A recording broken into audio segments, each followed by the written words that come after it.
This pre-season tour here of the States is brought to you by Oxford Natural and Gowan Loud, your friends. Oxford Natural. And I tell you what, they are not playing about, you are not playing about. No. You can scan the QR code on the screen to get 70% off. Do it now. I'm optimized. Check this out. Oh, yeah.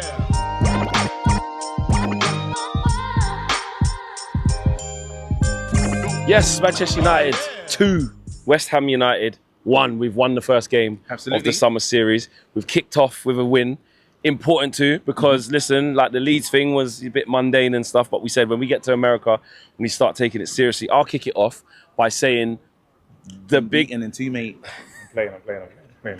Don't stop. I'm beating and teammate. Bro. I'm playing. You know I'm playing. In the comment section, they won't understand. I don't know you are. In the comment section, they won't understand. No, come on. Intensity. I saw intensity, especially from the likes of Ugarte, especially from the likes of Rasmus.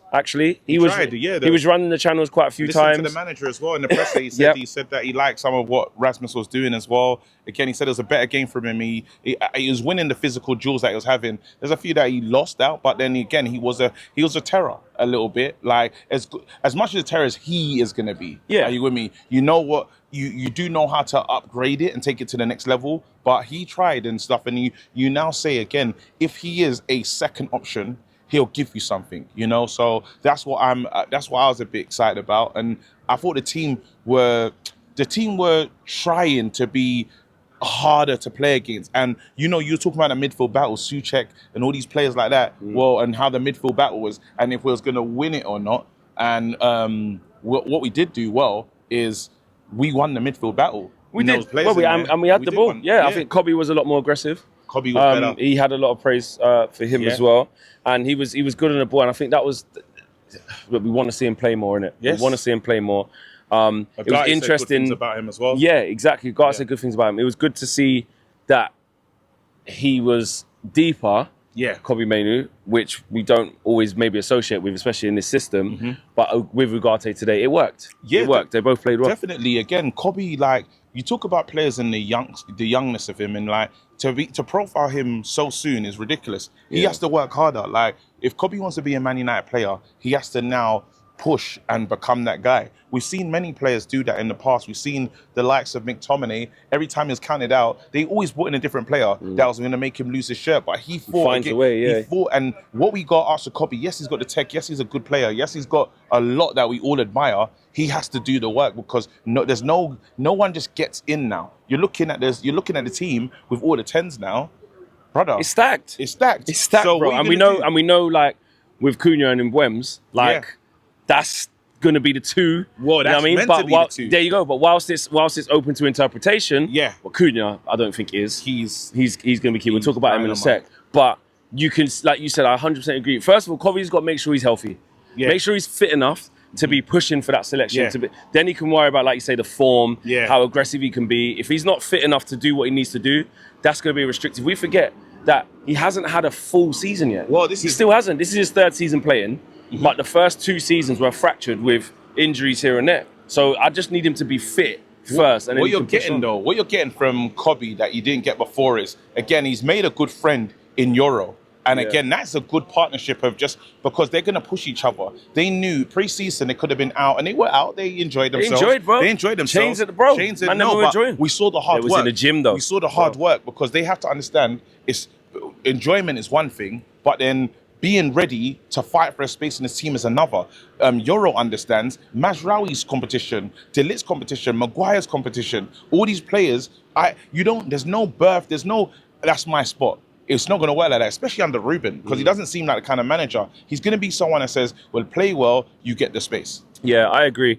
And they have to keep showing that. Matheus Cunha, liked it. I liked his performance.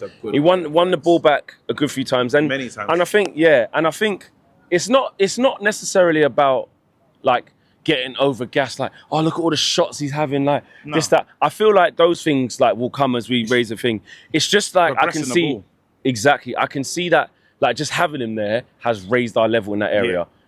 Like straight away. And I think the physicality, and there's loads of times where, again, like you said, he can progress the ball, travel with the ball, which is exactly what Ruben Amorim's been asking for, exactly what we've been asking for. Yeah. He's very difficult to shrug off the ball. And a couple of times where he might have lost it in a transition or lost it in a duel, he's very quickly won it back. Yes, the end pass might not have been there, the cherry on top. But like I said, I feel that will come. I can tell that in the fundamentals, just having him there is a massive upgrade. Again, the manager saying that he's a joy to have around and he's someone that is taken to Man United. The shirt means nothing in regards to, is it heavy for him? No, absolutely it's not. It's someone that actually wants the ball, and he's, again, a guy is talking about he wants the ball all the time. So you give it to him and he's comfortable.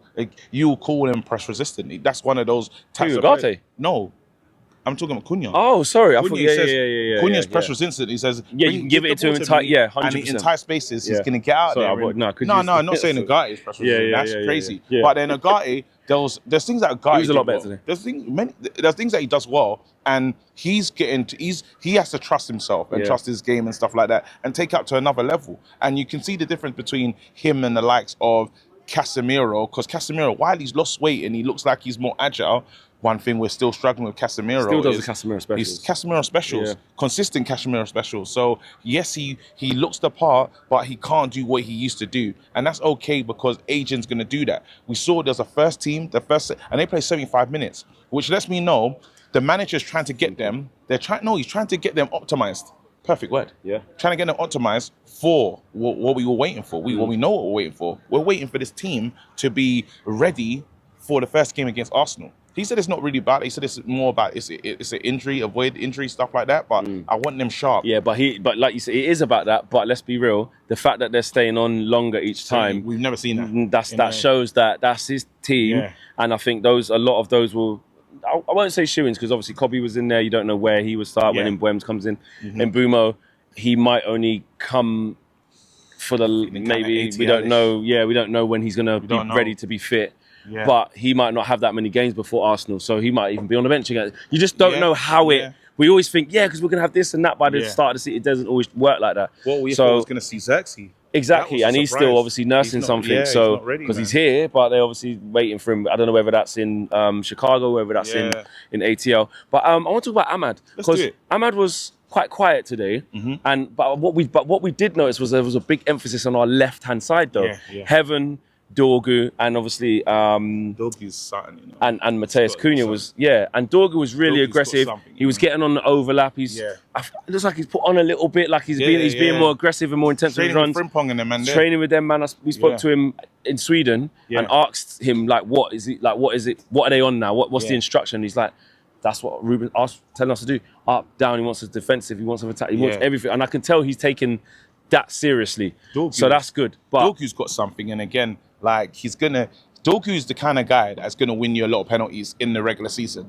I would say he probably potentially win us like 4 or 5 in a Premier League because he gets up there. He's a nightmare. And what was great is he was getting up against Wan-Bissaka. Wan-Bissaka's no slouch. He's on it. Yeah, he's on it. He was on it. He's on it the whole time. That's a real physical battle. If you're gonna go against Wan-Bissaka and get change from Wambi, you've done something, you know, because Wambi's a lockdown man when it comes to defending. Absolutely. So both of them, and obviously Dorgu couldn't stop Wambi at all times. Wambi got round him and done his thing as well. Tussle, So again, it was a good tussle. It's good to see from him. But there's things to be optimistic about. Not gassed, not excited, but there's things that you can say, okay, we can build off. Before we got to Dorgu, we was gonna talk Ahmad. We just went off. Let's quickly go to Ahmad. But Ahmad, just really quickly, I noticed that. Well, where was it? I noticed that everything was going down the left. That's why we started talking about the left.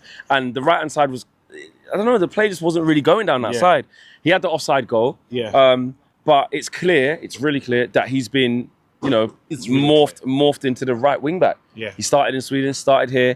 I can see that developing now as well. So it's a big season for him, and it's a big decision from Ruben that he's one of our better attackers, but he's been, said, right, I'm going to turn you into this. So let's see how that goes, man. But listen, roll on Chicago, New York/New Jersey here at the MetLife Stadium. It's been brilliant. You've been great to us. Thank you for everyone who has stepped out. The guys who was at the Flexing Live. The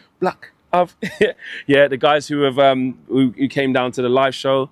Unbelievable. You guys were doing really well. That was amazing. We've got a lot more planned for that. We want to come back and do some watch parties during the regular season. Get you guys to come. And of course, Gowan Life and Oxford Natural. We have been We have been in Optimised, bro. Bro, we've been training. Wait till you lot see the footage. You've just been training. We've been training every morning. Yeah. Plus, we're obviously taking our supplements as well. And listen, the sugar I've had one bit of chocolate since I've been here in 4 days. Yeah. And that's the first bit of chocolate I've had in like over about a week and a half. Yeah. So for me, that's massive. Like I say, we're taking it seriously. You see me eat chocolate? Nothing. Even the little sweeties, all the not on it. So shout out Oxford Natural. I'm lying. I had a couple. You're allowed that, bro. You're allowed that. I just thought about it. Bro, that's all right. That's a little treat because you're up working hard. You know what I'm saying? And the footage is there. You're not going to see it. But Oxford Natural, Gowan Life, Optimum. Thank you. We're going to see you guys in Chicago. This is the thumbnail, bro. Nah, we didn't. There's only 2 on this a bit. No, like it's a thumbnail, bro. Yeah, but we.